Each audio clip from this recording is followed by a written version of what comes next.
সন্ধ্যার পর থেকে সূক্ষ্ম ইঞ্জিনিয়ারিং এর মাধ্যমে টার্গেটকৃত ব্যক্তিদেরকে জাতীয় সংসদে যাওয়ার পথে প্রতিবন্ধকতা সৃষ্টি করা হয়েছে। ডিপ স্টেটের এজেন্ডা বাস্তবায়ন করতে বাংলাদেশের জনগণের অর্থে লালিত প্রশাসন ব্যবহৃত হয়েছে। সিসি আপনাকে বলতে চাই, আপনার পূর্ববর্তী সিসির পরিণাম থেকে আপনি শিক্ষা গ্রহণ করুন।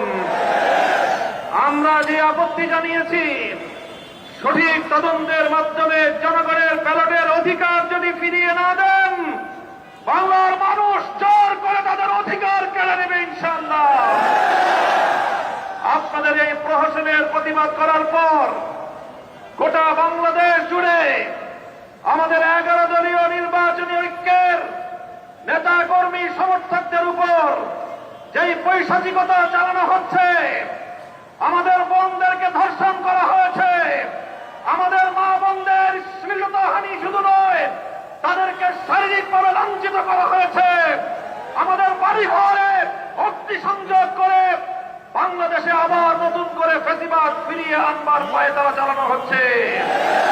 মনে রাখবেন, রক্ত দিয়ে যে জুলাই বিপ্লব হয়েছে, সেই বাংলাদেশে আর কোনদিন ফ্যাসিবাদ ফিরে আসতে পারবে না ইনশাআল্লাহ।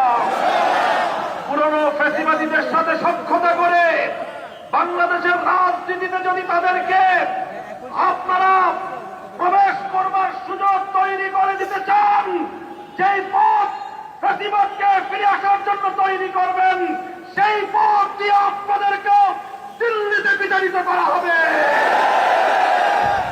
তৃতীয় কথা আমাদের পরিষ্কার, শরীফ ওসমান হাদি সহ প্রতিটি হত্যাকাণ্ডের বিচার করতে হবে।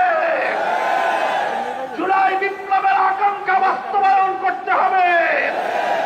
জুলাই স্প্রিট থেকে যদি এক চুল পরিমাণ বাংলাদেশকে বিচ্যুত করার ষড়যন্ত্র করা হয়, জুলাই যোদ্ধারা আবার মাঠে নামব, আবার মাঠে নামব, আবার মাঠে নামব।